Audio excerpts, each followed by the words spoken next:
Safety rules meant to keep the skies safe apparently don't apply to all pilots. Some are forced to fly up to 16 hours at a stretch. The I-Team's Chris McKinnon takes a closer look at a growing concern in Greater Boston.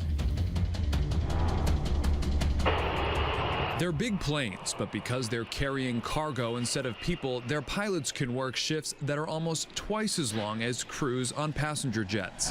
Fatigue it's an integral part of the job. Captain Bob Machete flies for UPS on huge MD-11s like this one. We all accept it, and it's managing that fatigue. That's where the challenge lies. That was a crash. UPS 1354 had a crash. A cockpit recording captured this exchange. Two pilots flying a UPS cargo plane crashed short of the runway in Birmingham, Alabama.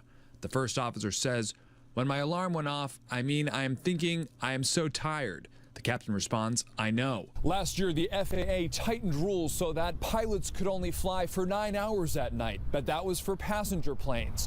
Cargo planes, well, they're just as big, and their pilots can be scheduled for 16-hour shifts. Yet, as this time-lapse video shows, cargo pilots, the yellow dots on the screen, fly mostly at night. I'd be flying a large jet aircraft without proper rest. Congressman Michael Capuano represents many of the heavily populated neighborhoods around Logan. He's a co-sponsor of the bill, the Safe Skies Act, which would ensure that all pilots fly under the same standards. I think it's just a matter of time until the FAA realizes that their inconsistency is providing an unsafe environment for, not just for the workers.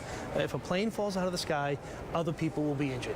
This push comes at a time when business is booming. The most recent numbers show the amount of cargo in and out of Logan is up about 9%. So then why weren't cargo pilots included when the regulations were written? Critics charge the federal government caved into intense lobbying when the final rules were issued. Steve Alterman of the Cargo Industry Association says their pilots don't need the extra rest. Our pilots already fly only about half the time that the passenger pilots do, so it's a completely different business model. But for the pilots, the concerns are all the same: safety in the sky and safety on the ground.